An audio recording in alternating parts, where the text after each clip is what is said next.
Can you guys hear me now? Yes. Perfect. Yes, I was in another meeting and they were using Neuro and I was a participant and I had to keep myself muted. I think that mute setting kind of continued into the session. Here we are. This is question 1. We looked at question 1 already. It had to do with area of 2 rectangular carpet flooring. Then this is question 2. It was about graphing. Here you are, Maddie. Okay, wait. Did I never share the link to the Nearpod? I thought I did in the main chat. Here we are. Do not populate my main chat, please. Okay. Here is the link to the Nearpod people. Please go ahead and join. Okay, let's go ahead, move on. We looked at this graphing question already. We looked at this question already. We also looked at this one already. We also looked at this question. This is question 5. I think we'll pick from here. This is question 6. Let's go ahead, get started. In this question, it says Nicole had a collection of 60 stuffed animals.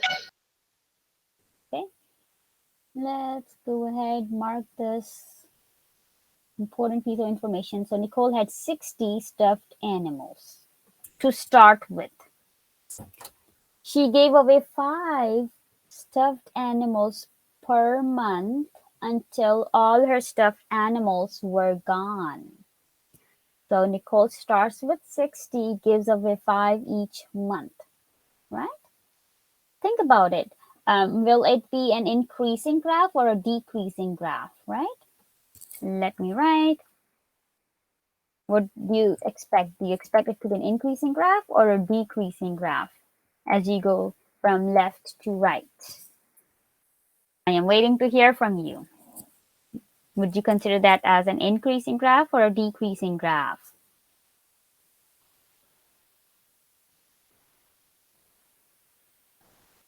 Victor, I see you here in the session. Victor, due to some reason, I really didn't get your monthly assessments, not the reading and not the math one. It will be so great if you can redo it. Several students redid it and I got a response then.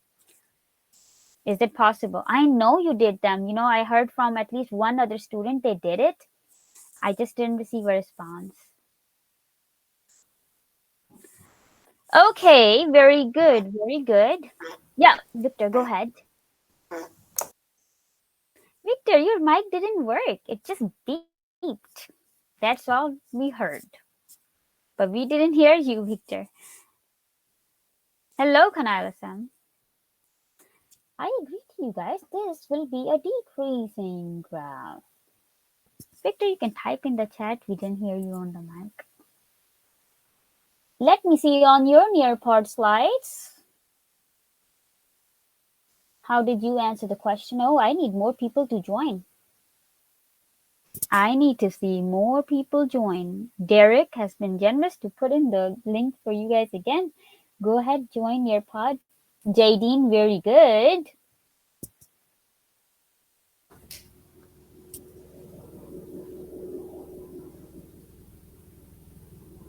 Victor, try to speak. I hear some background, but I don't hear you, Victor. Derek, let me see. I agree to you, Derek. Excellent. So far, 2 responses.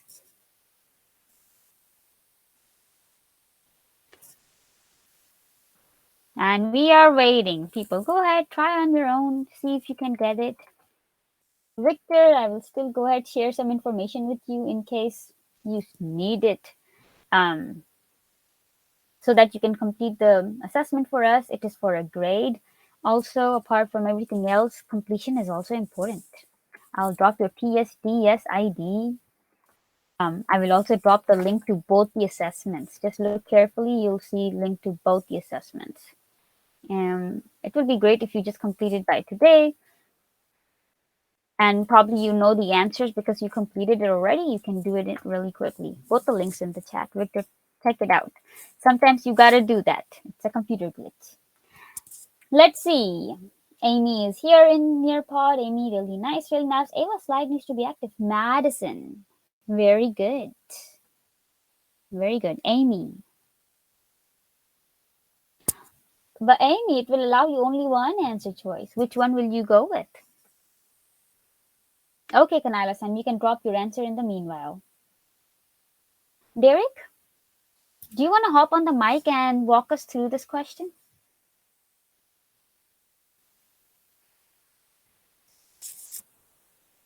Derek, you want to hop on the mic and walk us through this question, please? No. No, no problem. I know Jadine will. Ava, I agree to you. Jadine, go ahead, walk us through this question. I have a lot of background noise at the moment. I'm sorry. I'm really sorry. I would participate, but like right now, my father's playing a video game in the background. I feel like it would be like kind of distracting. Got it. Victor, I want you to complete some tasks for me. And because you're going to do it twice, you can request for some extra credit. I'll do that for you. Let's make it a deal because you're doing it twice. Go ahead, click the links to both assessments and just submit it once more. I'll let you know if I receive the submission. Go ahead, Victor. Go ahead. So let's see. Ava. Ava. You want to guide the class to this question? Don't reveal the answers like that, Derek. That's not the best thing to do. Okay. Over here, Nicole had 60 stuffed toys. That's where she starts. She starts with 60 toys, right? 0 months, we should start with 60. So look here, in this answer choice D, they start with 600 toys. Number of stuffed animals is 600. That is not true. Answer choice C, they start with 0 stuffed toys. 0. Not true. Answer choice B, they start with, we should be going down, CJ. Excellent. And they start with 60, but they're going up. But it shouldn't be going up. CJ says it should be going down because they are giving away 5 each month, right? So in 2 months, they should have 50. They've given away 10 already. In 4 months, they've given away 20 already, so they should have 40. So A definitely is the correct answer. Right? That was easy. Like, nobody missed it. I'm going to look at the data and see, and I'm going to tell you in the class later on how many got it right. Well, this was one other question. A lot of you during the assessment were telling me, Miss Ed, you don't even remember how to do these. Go ahead, show me how you will do this. So they have shown you model of equation. They didn't write the equation, but they gave you the model. What is the solution for the equation? First, tell me, was it too easy? Kind of easy, normal, kind of hard? What kind of a question do you feel like it was when you saw this on the assessment? And then try to answer it. Go ahead, everybody, get started. I know in this short amount of time, we wouldn't be able to go through all the questions, but we will also look at these questions on Monday. Right? We'll also look at these questions on Monday. So keep joining. Let me see. Derek, reconsider. Okay, Kanaila Sam gave me an equation. I will go ahead, write the equation, and you guys can see and tell us if you agree to Kanaila Sam's equation or not. Kanaila Sam says he saw 5x over here. She saw 5x over here. So she decides to write down 5x. Then Kanaila Sam also sees ones, and she saw positive ones, and there are 4 of them, so she put a +4. Then there was an equal sign, she put equals, and there are 4, 8, 10. Yeah, she did say 10. 5x plus 4 equals 10. This is what Kanaila Sam says. Anybody disagrees to it? 5x plus 4 It should equal 10. I am waiting, people. Let me see. Amy, excellent. Ava, excellent. I agree to you. Also, please mark with those spaces to let me know how did you feel about the question. Your feelings mean a lot because it will tell me if I have to modify the upcoming monthly assessment or not. I get to do that because I created the assessment. I don't modify the interim assessment. You will take in probably um, a week or so, but I do create these so I can modify it. So tell me your feelings so I can make sure you feel good about the assessment. Let me see for others. Amy, very good. As you are solving these equations, people, definitely you need to just draw down a line. Get rid of the constant first. In this one, constant is 4. I see plus 4. To undo a plus 4, I will subtract 4. Right? Because the goal is to get x by itself. And there's a lot of numbers around x. There's 5 and there's a 4. I get rid of the constant, the 4 first. The number that is by itself. So I also have to do the same operation on the other side. Does it remind you how to solve two-step equations? We are reviewing the math monthly assessment you took this week, Derek. It also is preparing you for STAR.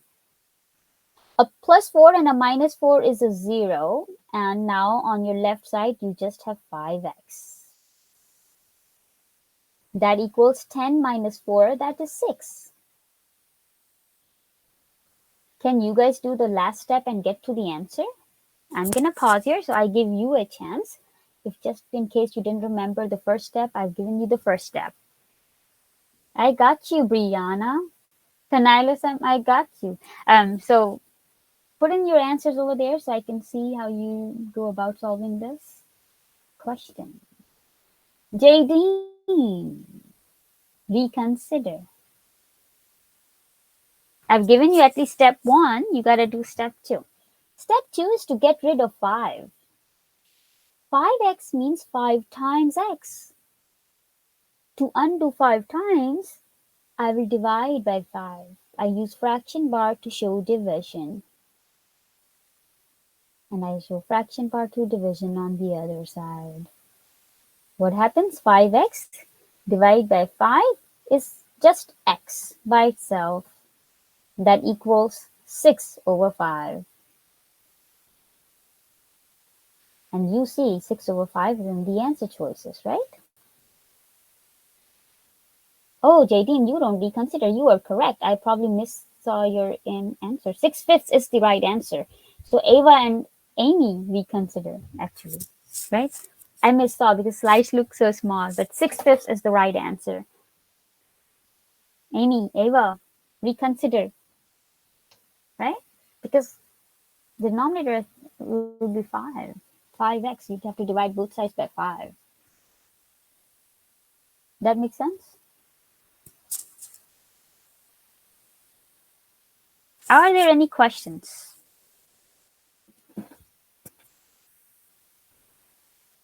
And we don't want to go fast. Do you want to hear it from a classmate how they solve it? Or are you all fine with me teaching you this problem? Remember, we want to do a little different, but yes.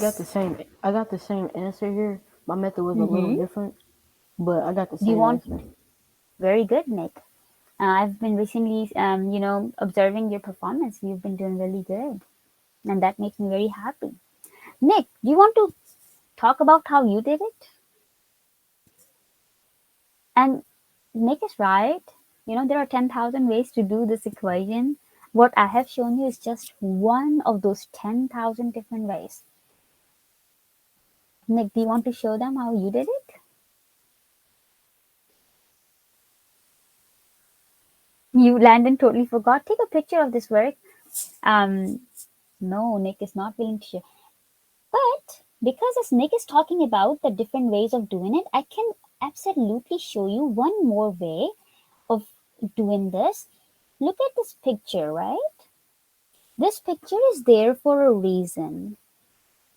you can definitely use this picture to solve the equation. And Landon, I hope this will make more sense and you will remember it.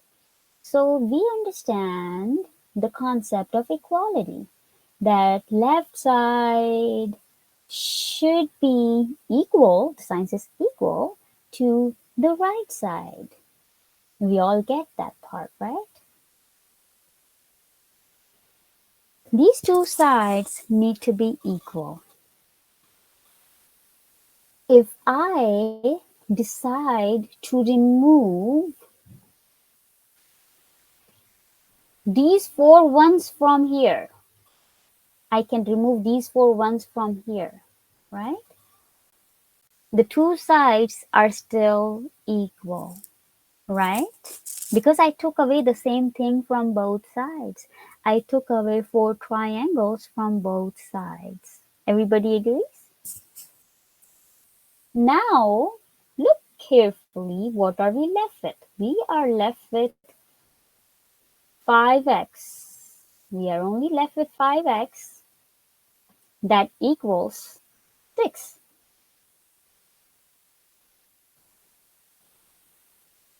Everybody agrees?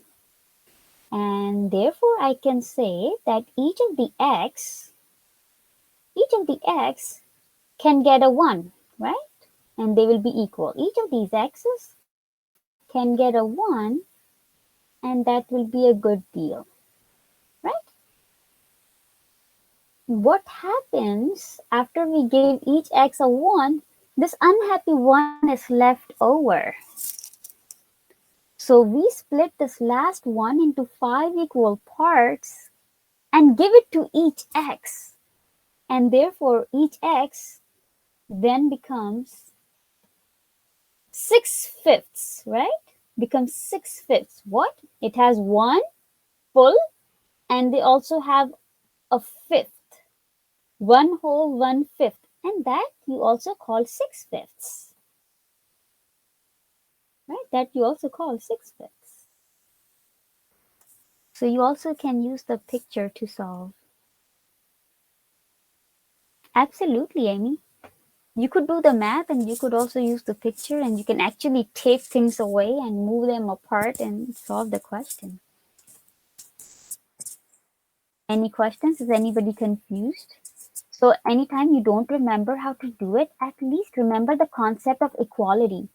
So if I could take away some numbers and I knew that 5x will be 6, 5x should equal 6, or 5 of something costs $6, I probably can say that A is not the right answer, A is negative, the answer should not be negative.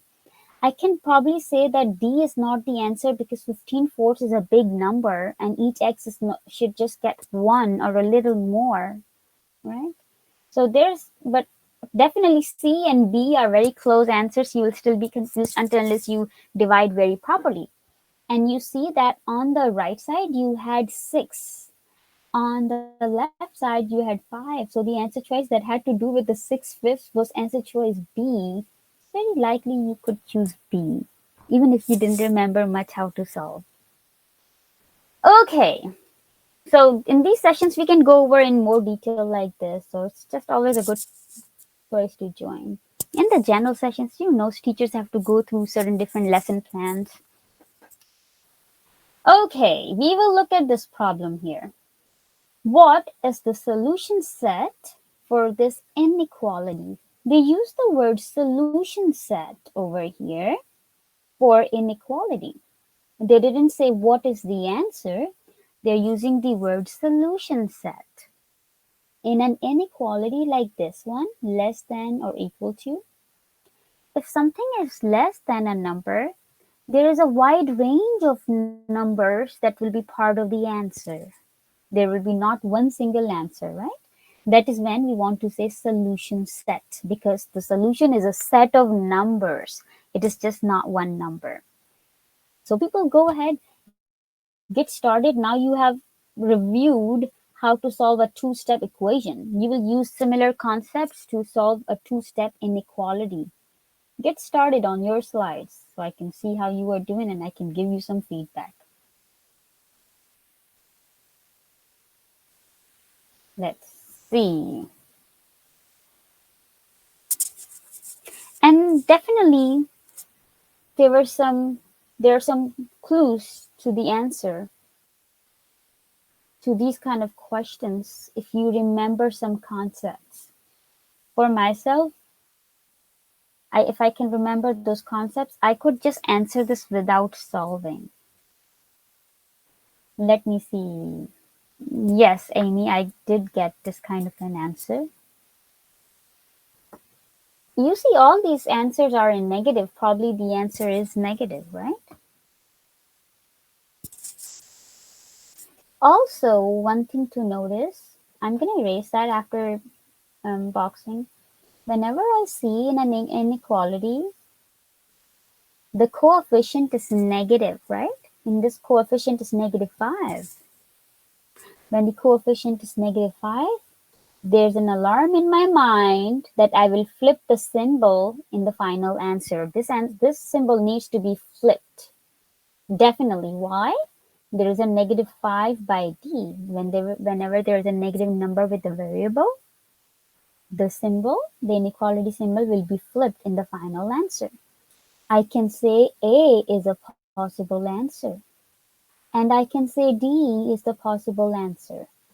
I can say B and C are no way the answer because they forgot to flip the sign.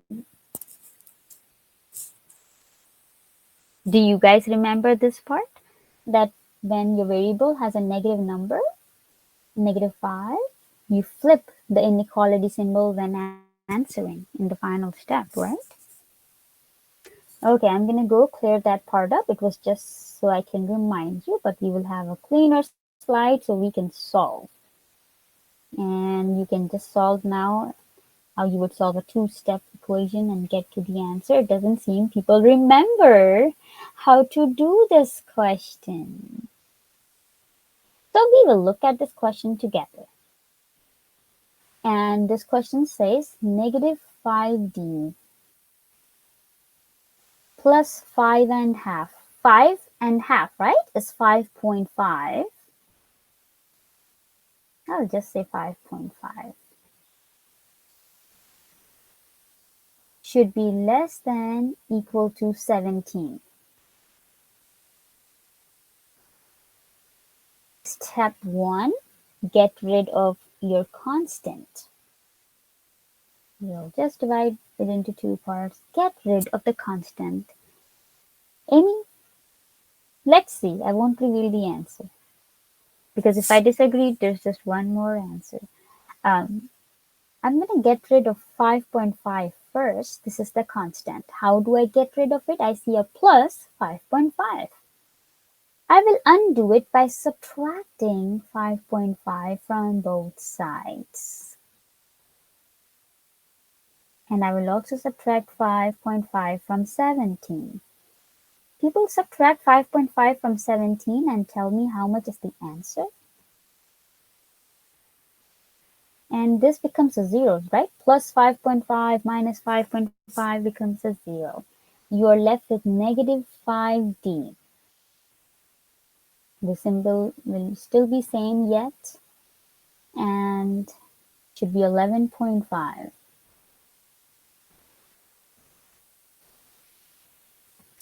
Right? Now to get d by itself, I will divide both sides by -5. I will divide both sides by -5. The answer possibly is a negative number, right? You see, all four are negative. Now, Amy and everybody, think critically or simple. How many 5s do you think go into 11? I'm not going to do real maths there. I'm estimating. How many 5s go into 11? Possible answers are D and possible answers are A. But even without going into details of solving, think how many 5s go into 11? 10? No, no, no. How many 5s go into 11? 2, right? Not more than 2 5s can go into 11. And definitely I will know the answer has to do with the 2, right? The answer choice A is the correct one. Number one, they remembered to flip the inequality symbol. And number two, they divided correctly. 11.5 divided by 5, around 2-ish. If you guys want me to show you the fraction part, I can show you the details of the fraction part. But in this question, when I was creating my answer key, I did not solve it all the way because I could just tell how many 5s could go into 11 and estimate -2 will be the answer. I divide a positive 11 by a -5, I get negative answer. And how many 5s go into 11? I know it's 2-ish, so I pick -2. And then 3/3 will be probably very correct. 3/10. Okay, people. Do you guys want me to teach you the fraction part of it, or are you okay with it? If you guys want me to go and quickly go over the fraction part, I will go ahead do that for you because I know several of us do need help with that. In this question, probably estimation worked. So we know we had a number that was 11 and half, 11.5, right? And you were dividing by 5. This is what is on this side. If I write it out, this side looks like this over here. 11.5 divided by 5, right? And remember, 5 is the same as 5 over 1. Then you do 11 times 2. You multiply 11 times 2, you get 22. Then you add 1 and you get 23. So you can say 23 over 2. And then divide by 5 over 1. I'm going to pause here. Does everybody understand what I did so far?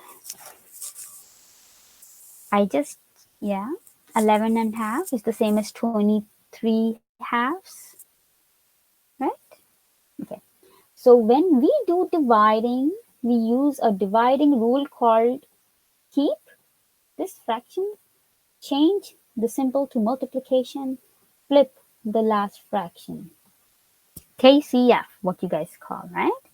So we'll go ahead and show KCF to you. We'll keep 23 over 2. We will change division sign to a multiplication sign. We flip the second fraction and it becomes 1 over 5. Look at KCF carefully. Do you all agree that I followed it correctly? Keep first, change it to multiply and flip. You were supposed to divide both sides by -5. And this was a -5, right? I forgot to keep the sign. This is a negative number. This is a negative number. We'll just keep a negative sign. So now when you multiply, you just multiply numerator by the numerator. So 23 times 1, right? 23 times 1 gives you 23. And then 2 times 5 in the bottom, 2 times 5 gives you 10. And this is a negative answer. Why? Because I'm multiplying by a -5, right? When you multiply a positive number with a negative number, you end up getting a negative fraction overall. So -23/10. Now think, how many 10s can go into 23? How many 10s can go into 23? You know that 2 10s can go into 23, right? And 2 10s is 20. Therefore, you will have a remainder of 3 over 10. And because our fraction was -23/10, this answer is going to be a -2 whole 3/10. Maddie, hop on the mic dear. I did not understand that. Yes, the first one is the right answer. That D should be greater than or equal to -2 3/10. Okay. Any questions? I'm going to mark on my sheet that we went over until question 8. We will pick from 9 all the way till 15 on Monday because it will be 1 hour long session, and we probably will be able to successfully complete the entire monthly assessment, right? If anybody has any disputes with the grades, not happy with the monthly assessment grades I just published, let me know and we can work things out and you can redo the problem for a higher grade. Okay. As always, you have opportunities to bring your grade up. Thank you for attending. Enjoy your weekend.